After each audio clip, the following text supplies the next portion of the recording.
इतिहास में कुछ लड़ाई ऐसी भी लड़ी गई जिन्होंने पूरी दुनिया को झकझोर के रख दिया। और वर्ल्ड वॉर 1 ऐसी जंग थी जिसमें यूरोप समेत एशिया और अमेरिका ने भी भाग लिया। इस वॉर को लड़ने के पीछे कई कारण थे, लेकिन इसका सबसे बड़ा कारण एक गोली बनी। वो गोली जिसने ऑस्ट्रो हंगेरियन के होने वाले राजा को हमेशा हमेशा के लिए गहरी नींद में सुला दिया। इस एक गोली ने अपना ऐसा असर दिखाया कि पूरे यूरोप का नक्शा ही बदल गया। लेकिन सोचने वाली बात यह है कि आखिर कैसे एक गोली के चलते पूरी दुनिया इस लड़ाई में शामिल हो गई। At the outbreak of the First World War, the government is worried about sensitive information being leaked to the enemy. Over 13 lakh Indian soldiers served overseas for the British during the First World War. But when the Germans started sinking American ships and American merchant seamen's lives were being lost, then that really forced America's hand. Over 9 million soldiers and an unknown number of civilians lost their lives. Empires crumbled, revolution engulfed Russia, and America rose to become a dominant world power. World war 1 को हम European war और great war जैसे नामों से भी जानते हैं। इस वॉर में मास डिस्ट्रक्शन को देखते हुए इसे ये सारे नाम दिए गए। वर्ल्ड वॉर 1 से पहले भी दुनिया में कई लड़ाइयाँ हुई थी, लेकिन इससे पहले कभी इतने बड़े लेवल पर करोड़ों लोगों की जान नहीं गई थी। ऐसा पहली बार हुआ था जब करोड़ों लोग बेघर हो गए और बड़े से बड़े देश टूट गए थे। लोगों का मानना तो ये भी था कि इस जंग के बाद दुनिया में कभी कोई इतनी बड़ी जंग नहीं होगी और इस जंग से यूरोप में जो भी टेंशन है वो भी खत्म हो जाएगी, जिस कारण इसे the war to end all wars का नाम भी मिला। लेकिन ऐसा हुआ नहीं। वर्ल्ड वॉर 1 ने दुनिया में एक और जंग का बीज बो दिया था। दरअसल वर्ल्ड वॉर 1 में ही एक घायल सैनिक को गोली नहीं मारी गई थी, केवल ये सोचकर कि ये पहले ही इतना घायल है, कर भी क्या लेगा। बेशक वो समय कुछ नहीं कर पाया, लेकिन आगे चलकर वही सैनिक एडोल्फ हिटलर के नाम से जाना गया, जिसने वर्ल्ड वॉर 2 की शुरुआत की। लेकिन सोचने वाली बात यह है कि कैसे इस वॉर में दुनिया 2 भागों में बंटकर एक भयानक जंग करने निकल पड़ी। आखिर कैसे इस लड़ाई के चलते अमेरिका एक सुपर पावर बन गया और आखिर कैसे बड़े से बड़े एम्पायर इस जंग के अंत में बिखरने को मजबूर हो गए। सबसे पहले 1914 के मैप पर नजर डालते हैं, जहां एक तरफ आपको ऑस्ट्रिया हंगरी एम्पायर देखने को मिलेगा, जो एक समय पर इतना बड़ा था कि इसमें आज का Slovenia, Croatia, Bosnia and Herzegovina, Serbia, Romania, Ukraine, Slovakia, the चेक रिपब्लिक जैसे देश आते थे। यहाँ तक कि पोलैंड का कुछ हिस्सा और साथ ही साथ इटली का भी एक प्रोविंस 1918 से पहले इसी एम्पायर का पार्ट था। 1914 में ऑस्ट्रिया हंगरी एम्पायर का राजा, जिसका नाम एम्परर फ्रांस जोसेफ I था, उसने अपनी बढ़ती उम्र के कारण अपने भाई के बड़े बेटे आर्चड्यूक फ्रांस फर्डिनेंड को ऑस्ट्रिया हंगरी का होने वाला राजा घोषित कर दिया, जिसके बाद आर्चड्यूक ने अपने पूरे राज्य का कार्यभार संभालना शुरू कर दिया, जिसके लिए वो अपने देश में जगह जगह जाकर वहाँ का जायजा लेने लगा। इसी दौरान एक बार प्रिंस फ्रांस फर्डिनेंड और उनकी वाइफ सोफी को ऑस्ट्रिया हंगरी एम्पायर के साउथ में बसे बॉस्निया एंड हर्जेगोविना जाना पड़ा। बॉस्निया ऑस्ट्रिया हंगरी एम्पायर का पार्ट नहीं था, लेकिन बर्लिन की संधि के कारण ऑस्ट्रिया हंगरी एम्पायर को बॉस्निया के राजकाज को संभालने का हक मिला था। ऑस्ट्रिया हंगरी ने इस हक का फायदा उठाया और पूरे बॉस्निया एंड हर्जेगोविना को अक्टूबर 1908 में एनेक्स कर लिया। इस जबरदस्ती के राज से बॉस्निया के लोगों में काफी गुस्सा था। साथ ही ऑस्ट्रिया हंगरी एम्पायर के उत्तर में बसे सर्बिया कंट्री को भी बॉस्निया के एनेक्सेशन से एतराज था, क्योंकि बॉस्निया और सर्बिया दोनों ही राज्यों में स्लेविक लोग रहते थे। इसलिए बॉस्निया पर ऑस्ट्रिया हंगरी के कब्जे से सर्बिया खुश नहीं था। एनेक्सेशन के बाद से ही बॉस्निया में तरह तरह के रेवोल्यूशनरी ग्रुप्स बनने लगे थे। इन ग्रुप्स में से ही एक ग्रुप यंग बॉस्निया भी था। इस ग्रुप को ब्लैक हैंड के नाम से भी जाना जाता था, जो अपनी आजादी की डिमांड करते थे। अब जैसे ही इस ग्रुप को अंदाजा हुआ कि प्रिंस फ्रांस फर्डिनेंड बॉस्निया के दौरे पर आने वाले हैं, उन्होंने प्रिंस को जान से मारने का प्लान बना लिया।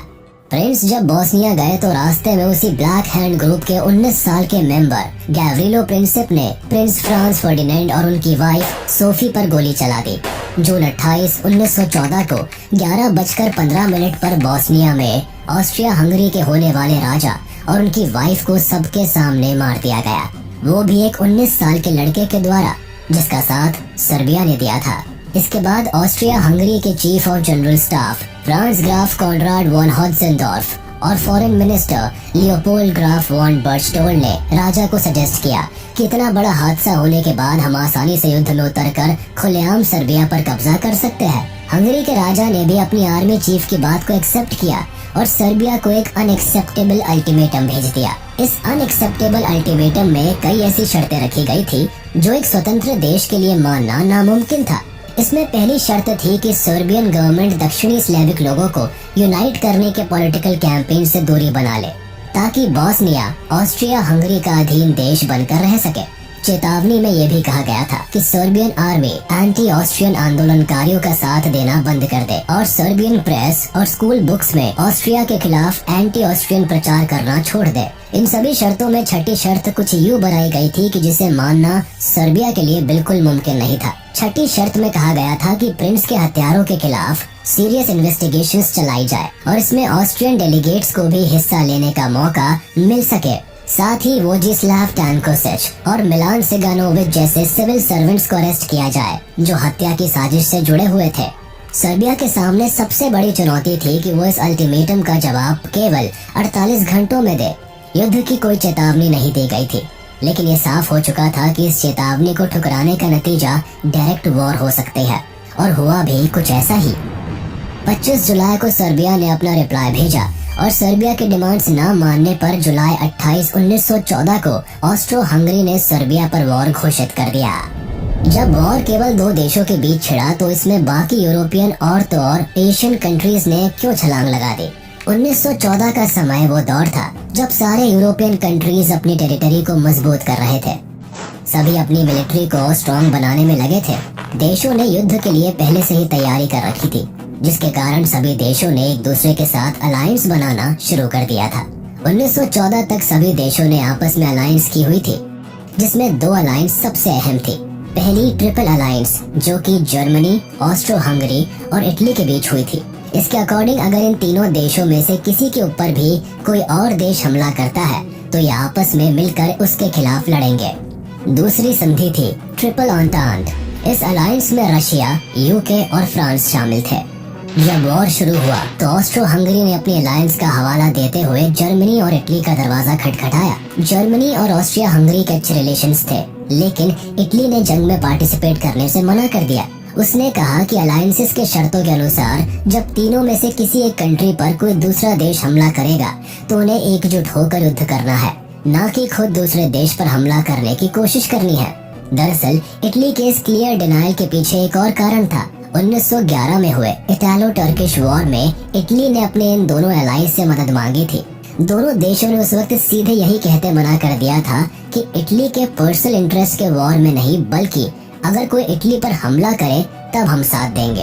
दूसरी ओर सर्बिया पर जब मुसीबत आई तो उन्होंने रशिया से मदद मांगी, लेकिन इसके पहले ही ऑस्ट्रो हंगेरियन और रशिया के बीच ये डील हो चुकी थी कि वो सर्बिया इन्वेजन में एक दूसरे के आड़े नहीं आएंगे। लेकिन तभी रशिया में स्लेविक लोगों ने आंदोलन शुरू कर दिया और अपने सम्राट से मांग किया कि साउथ सर्बिया को इन्वेजन से बचाना पड़ेगा, क्योंकि वहाँ हमारे लोग रहते हैं। इसके बाद रशिया को मजबूरन इस युद्ध में उतरना पड़ा। रशिया का जंग में शामिल होने का एक और राजनीतिक कारण था। दरअसल ओटोमन एम्पायर ऑलरेडी ब्लैक सी पर डोमिनेट कर रहा था। ऐसे में सर्बिया के एनेक्सेशन के बाद ओटोमन एम्पायर पूरी तरह से ब्लैक सी पर कब्जा कर लेता। वहीं दूसरी ओर रशिया का सारा एक्सपोर्ट ट्रांसपोर्ट सर्बिया स्ट्रेट के रास्ते ब्लैक सी से होता था। ऐसे में रशिया का युद्ध में उतरना इकोनॉमिकल पर्सपेक्टिव से भी जरूरी हो गया। इसीलिए जब जंग में रशिया शामिल हुआ तो ट्रिपल एंटेंटे के तहत उसने यूके और फ्रांस से मदद मांगी। लेकिन यूके का मानना था कि ये वॉर रशिया की है और ये उसे खुद ही लड़नी चाहिए। वो खुद युद्ध में पार्टिसिपेट नहीं करना चाहता था। वहीं फ्रांस ने भी चुप्पी साध रखी थी।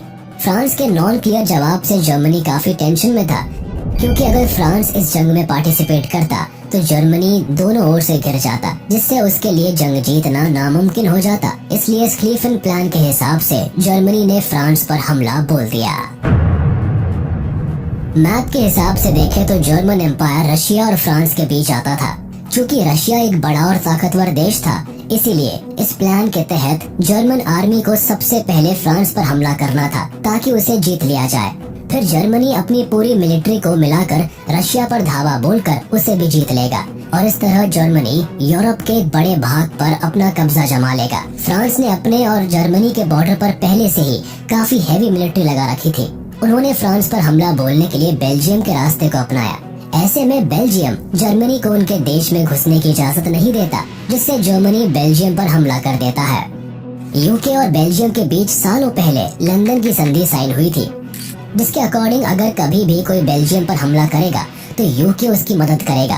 तो बस एक तरफ यूके बेल्जियम के सपोर्ट में वॉर में शामिल हो गया और दूसरी तरफ जब रशिया ने देखा कि जर्मनी फ्रांस पर अटैक करने के लिए बेल्जियम को इन्वेड कर रहा है, तो दूसरी तरफ से रशिया ने जर्मनी पर अटैक कर दिया और इस तरह यूरोप का एक बड़ा हिस्सा युद्ध में उतर पड़ा। वर्ल्ड वॉर 1 में दो ग्रुप्स आपस में लड़ रहे थे, जिसमें एक तरफ जर्मनी, ऑस्ट्रिया हंगरी और ओटोमन एम्पायर थे, तो दूसरी ओर यूके, फ्रांस, इटली, रशिया और सर्बिया थे। इस वॉर में बाद में अमेरिका और जापान भी शामिल हुए। उस समय यूके दुनिया में लगभग 25% जगह को अकेले अपने कब्जे में लेकर बैठा था, जिस कारण यूके और जर्मनी की टेरिटरीज और कॉलोनीज ने भी इस वॉर में पार्टिसिपेट किया, जिसमें New Zealand, South Africa, Rhodesia, Romania, Greece, Belgium, Canada, Serbia, Portugal, Montenegro और पोलैंड जैसे देश शामिल थे। इंडिया ने भी इस वॉर में पार्टिसिपेट किया था, क्योंकि उस समय इंडिया पर यूके का राज था, जिस कारण यूके ने अपने सोल्जर से भी ज्यादा इंडियन सोल्जर्स को वॉर में भेजा। वॉर के दौरान जर्मनी ने अपने सभी सबमरीन्स को पानी में उतार दिया था, जो यूके की नौसेना को उड़ाने का काम करने लगे। लेकिन गलती से जर्मनी ने यूके की एक ऐसी नेवल शिप को टारगेट कर दिया जिसमें अमेरिका के 128 पैसेंजर्स यूके से अमेरिका जा रहे थे और अटैक के कारण वो सभी मारे गए। जर्मनी ने अमेरिका से इस बात के लिए माफी भी मांगी थी, लेकिन उसका कोई फायदा नहीं हुआ और इसके बाद अब वॉर में अमेरिका भी शामिल था। पहले तो जर्मनी काफी स्ट्रॉन्ग देखा गया। फ्रांस में तो ये पेरिस तक पहुंच भी गए थे, लेकिन यूके और अमेरिकी सैनिकों ने वहां जर्मनी की आर्मी को खदेड़ दिया। रशिया में वर्ल्ड वॉर 1 के आखिरी कुछ दिनों में काफी क्रांति होनी शुरू हो गई। रशिया में उसी दौरान अक्टूबर रेवोल्यूशन भी देखा गया था, जहां लेनिन ने रशिया की सत्ता को अपने हाथ में ले लिया और वॉर से बैकआउट कर लिया। इस बैकआउट के लिए लेनिन ने जर्मनी के साथ एक ट्रीटी भी साइन की थी, जिसके बाद रशिया ने वॉर से एग्जिट कर लिया। वहीं जर्मनी की भी वॉर के एंड तक काफी हालत खराब हो गई थी। जर्मनी के लोग अपने ही देश में एक दूसरे के खिलाफ लड़ने लगे थे, जिसके कारण जर्मनी काफी कमजोर होता चला गया और आखिरी में जर्मनी ने आत्मसमर्पण कर दिया। जर्मनी ने 11 नवंबर 1918 को अपने हथियार डाल दिए और वर्ल्ड वॉर 1 का अंत हुआ। 28 जुलाई 1914 से लेकर 11 नवंबर 1918 के बीच वर्ल्ड वॉर 1 लड़ी गई। 4 साल की लगातार लड़ाई ने कई देशों को खत्म कर दिया। वॉर के बाद हर तरफ लोगों की नजरों में एक खौफ देखने को मिला। हर तरफ केवल तबाही और धूल ही धूल थी। इस वॉर में कोई जीता, कोई हारा, लेकिन अपनों को दोनों तरफ के लोगों ने खो दिया था। यहाँ एक बात समझना जरूरी है कि सिर्फ अलायंस ही वर्ल्ड वॉर 1 का कारण नहीं था, बल्कि इस वक्त यूरोप में नेशनलिज्म, इंपीरियलिज्म और मिलिटरिज्म भी अपने चरम पर थे।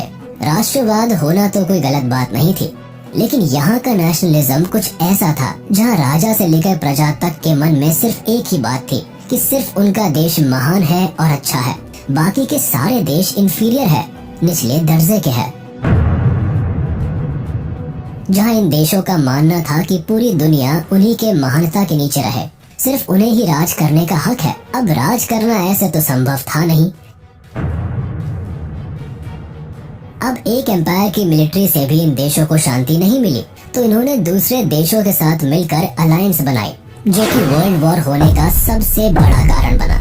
ना तो ये अलायंसेस होती और ना ही ये देश एक दूसरे पर वार करते। अलायंसेस की बात तो हम कर ही चुके हैं, अब बात करते हैं नेशनलिज्म की। नेशनलिज्म 1914 के समय में वॉर का एक बड़ा कारण था। वो ऐसे कि सभी देश सिविलियंस के मन में न्यूज़पेपर के जरिए ज्यादा से ज्यादा देश प्रेम जगाने की कोशिश कर रहे थे, जिससे लोग नेशनलिज्म की भावना से मिलिट्री ज्वाइन करें और वॉर में पार्टिसिपेट करें। उस समय नेशनलिज्म को इतना ज्यादा सपोर्ट किया जाने लगा कि घर घर से लोग आर्मी में भर्ती होने के लिए मोटिवेट होने लगे। नेशनलिज्म के कारण ही यूरोप के सारे देश वर्ल्ड वॉर 1 में अपने देश को पावरफुल दिखाने के लिए पार्टिसिपेट करते गए और वॉर और ज्यादा इंक्रीज होती गई। इंपीरियलिज्म का मतलब होता है अपने देश को और अपने देश की टेरिटरी को बड़ा करना। जिसके लिए 1914 के समय में पूरे यूरोप में अपने अपने देश को पावरफुल दिखाने के लिए सभी देश जगह जगह एनेक्सेशन करने लगे थे, जिसे जो हिस्सा कमजोर दिखता वो उसे अपने देश में शामिल करने के लिए उस पर कब्जा कर लेता। इस कब्जे के पीछे केवल अपने देश की टेरिटरी इंक्रीज करना नहीं, बल्कि कब्जा किए हुए देश की वेल्थ को लूटना भी आता था, जैसे ब्रिटेन ने किया था। ब्रिटेन ने भारत को सोने की चिड़िया के रूप में देखा और उस पर कब्जा कर लिया, जिससे भारत के पैसे और रिसोर्सेज से ब्रिटेन अपनी झोली भर सके। तो बस वर्ल्ड वॉर से पहले पूरे यूरोप की नजरें अफ्रीका और एशिया पर थी। सभी यूरोपियन देश अफ्रीका और एशिया के ज्यादा से ज्यादा हिस्से पर कब्जा करना चाहते थे, जिसमें सबसे ज्यादा आगे ब्रिटेन था। ब्रिटेन के पूरे दुनिया में उस समय सबसे ज्यादा कॉलोनीज थी, जिसके कंपटीशन में बाकी देश भी लगे थे। ये कंपटीशन भी आगे चलकर वॉर का एक बड़ा कारण बना, क्योंकि सभी देश आपस में कम्पीट करने में इतने मग्न हो गए थे कि वो किसी भी हद तक जाने के लिए तैयार थे। सभी देशों का अपने देश की मिलिट्री को स्ट्रॉन्ग बनाना और आर्म्स रेस में पार्टिसिपेट करने का दौर 20th सेंचुरी में स्टार्ट हुआ और 1914 तक यूरोप में इस रेस का क्रेज सबसे ज्यादा देखा गया, जिसमें जर्मनी ने सबसे ज्यादा बढ़ चढ़कर हिस्सा लिया। 1914 तक जर्मनी ने अपने मिलिट्री को काफी स्ट्रॉन्ग बना लिया था, जिस कारण वर्ल्ड वॉर 1 में जर्मनी स्टार्टिंग में काफी स्ट्रॉन्ग दिखाई भी दिया।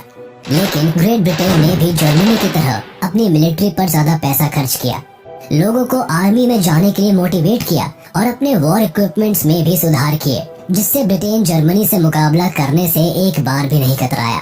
यही नहीं, 1914 तक जर्मनी और ग्रेट ब्रिटेन केवल यही दो देश थे जिनका आर्मी के साथ साथ नेवी पर भी अच्छा कंट्रोल था, जिस कारण वॉर के दौरान दोनों देशों ने जमीन से लेकर पानी पर भी लड़ाई लड़ी थी। इस सब के अलावा भी सिटीजन्स का इन सभी देशों की सरकारों ने ऐसा ब्रेन वॉश किया था कि वो वॉर और मिलिट्री को ही ताकतवर होने की पहचान मानने लगे। ज्यादा से ज्यादा लोगों को आर्मी में शामिल होने के लिए ट्रेनिंग दी जाने लगी, जिससे सभी देश एक दूसरे को देखकर अपने अपने देश की मिलिट्री को बड़ा करने लगे और वॉर को एकमात्र सॉल्यूशन समझने लगे। वर्ल्ड वॉर 1 के कारण सभी देश फाइनेंशियल तौर पर बुरी तरह से बिखर गए थे। जंग में पार्टिसिपेट करने और उसे आखिरी तक लड़ने के खातिर सभी देशों का सरकारी खजाना खत्म हो गया था। सभी देशों ने अपने देश को बड़ा दिखाने के लिए देश की फिक्र किए बिना जंग में खूब पैसा लगाया, जिसमें सबसे ज्यादा जर्मनी और ग्रेट ब्रिटेन का नाम सामने आया। वॉर के समय सभी देशों पर लोन की भी बड़ी परेशानी थी, जिसके कारण मनी प्रिंटिंग जैसे केस भी सामने आने लगे, जिससे ये गरीबी की दलदल में फंसते चले गए। कुल मिलाकर फर्स्ट वर्ल्ड वॉर के बाद सभी देशों में गजब का इन्फ्लेशन रेट देखा गया, जिससे उस समय की इकोनॉमी पर काफी फर्क पड़ा।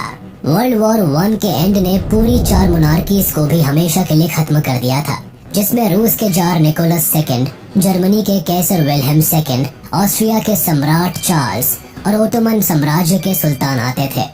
इन सभी सत्ताधारियों से इनका देश छीन लिया गया और कई नए देश बनाए गए, जिसमें ऑस्ट्रिया हंगरी तो अपना एक अलग देश ही बनकर रहा, लेकिन जो देश मिडिल ईस्ट में आते थे वो सभी ग्रेट ब्रिटेन और फ्रांस के बीच बांट दिए गए। बात अगर ओटोमन एम्पायर की करें तो इसे टर्की बना दिया गया। बाकी सभी टेरिटरीज और कॉलोनीज को आपस में जंग जीतने वाले देशों ने बांट लिया। वर्ल्ड वॉर 1 खत्म होने के बाद सोसाइटी पूरी तरह से चेंज हो गई। चाइल्ड बर्थ रेट कम होने लगी, जिसका मेन कारण था युद्ध में नौजवानों का शहीद हो जाना। इसके अलावा लोगों ने अपनी जमीनें खो दी और वो किसी और देश जाकर बसने के लिए मजबूर हो गए। लेकिन इस समय सबसे ज्यादा बड़ा चेंज औरतों के रोल में देखा गया। जैसे वॉर के दौरान औरतों का काफी मेजर रोल रहा, क्योंकि वॉर में सभी पुरुष और यंग लोग जाने लगे थे, तो ऑफिस वर्क और बाकी कामकाज करने के लिए लोगों की कमी होने लगी, जिसके कारण स्त्रियों ने वॉर के दौरान मर्दों की जगह लेकर फैक्ट्रीज और ऑफिसेज में काम करना शुरू कर दिया। यही नहीं, कई देशों ने तो वॉर के बाद औरतों को ज्यादा राइट्स देने शुरू कर दिए, जिससे अनेक जीवन स्तर में काफी बदलाव देखने को मिला। उस समय सबसे ज्यादा चर्चा वोटिंग राइट्स की हुई थी, जो स्त्रियों को जंग खत्म होने के बाद पहली बार दिया गया था। इसके अलावा सोसाइटी के एलीट और अपर क्लास लोगों ने अपना दर्जा खो दिया था। वॉर के बाद middle, young and lower class main and women ने अपने देश को बनाने में सबसे ज्यादा काम किया था। वर्ल्ड वॉर 1 दुनिया का पहला ऐसा युद्ध था जिसमें करीब 20 मिलियन लोग मारे गए और 21 मिलियन लोग घायल हुए थे। मारे गए लोगों में लगभग 9.7 मिलियन सेना के लोग और 10 मिलियन आम नागरिक शामिल थे। वर्ल्ड वॉर 1 के बाद बेरोजगारी और फेमाइन जैसे स्थितियों ने लोगों का जीना मुश्किल कर दिया था। वर्ल्ड वॉर 1 ने न केवल यूरोप में बल्कि पूरी दुनिया में अपनी एक अलग छाप छोड़ी। इस वॉर के एंड में कई ट्रीटीज भी साइन हुई, जिसमें पेरिस संधि, treaty of Saint Germain, treaty of Trianon, treaty of Neuilly, treaty of Sevres और ट्रीटी ऑफ वर्साय थी। हालांकि ये ट्रीटीज इतनी ज्यादा ह्यूमिलेटिंग और एक तरफा थी जिसने वर्ल्ड वॉर 2 के बीच भी बो दिए। 1914 में इंडिया उन दिनों ब्रिटिश कॉलोनी थी। हमारे ऊपर ब्रिटेन का शासन था, लेकिन अंग्रेजों के अत्याचारों के खिलाफ अब यहाँ भी रेवोल्यूशन होने लगे थे। 1915 में महात्मा गांधी के भारत वापसी के बाद स्वतंत्रता के आंदोलन और ज्यादा बढ़ गए थे। इन्हीं दिनों ब्रिटिश के युद्ध में उतरने के फैसले से भारत पर भी असर पड़ा। उन्होंने लगभग 15 लाख भारतीय सैनिकों को युद्ध में उतार दिया। हमारे सैनिकों ने इस युद्ध में एलाइड पावर के तरफ से युद्ध किया। जहां अंग्रेजी सेना यूरोप के थोड़े आसान युद्ध के मैदानों में और बेसिस में लड़ रही थी, वहीं हमारे सैनिकों को ज्यादातर अफ्रीका और मिडिल ईस्ट कंट्रीज में भेजा गया। भारतीय आंदोलनकारियों को लग रहा था कि शायद वर्ल्ड वॉर 1 में कोऑपरेट करने से अंग्रेज हमें इंडिपेंडेंट कंट्री बनाने देंगे, लेकिन ऐसा कुछ नहीं हुआ। वर्ल्ड वॉर के अंत में हमारे लगभग 1,20,000 सैनिक या तो घायल थे, शहीद हो चुके थे या अब वो मिसिंग थे। बस 30,000 के आसपास ही सुरक्षित सैनिक भारत लौटे। उल्टे हमारे यहाँ रॉलेट एक्ट और जलियांवाला बाग हत्याकांड जैसे काम हुए, जिससे फ्रीडम रेवोल्यूशंस और तेज हुए। वर्ल्ड वॉर 1 में लगभग 70,000 सैनिक शहीद हुए और कभी भारत नहीं लौट पाए। शहीदों के सम्मान में ही अंग्रेजी सरकार ने तब दिल्ली में ऑल इंडिया वॉर मेमोरियल बनवाया, जिसे आज हम इंडिया गेट के नाम से जानते हैं। हमें उम्मीद है कि आपको हमारा ये वीडियो पसंद आया होगा। आगे हम और भी ऐसे ही इंफॉर्मेटिव वीडियोस आपके लिए लाते रहेंगे। तब तक के लिए हमारा वीडियो लाइक कर दे और ऐसे इंटरेस्टिंग वीडियोस के लिए इसे सब्सक्राइब कर ले।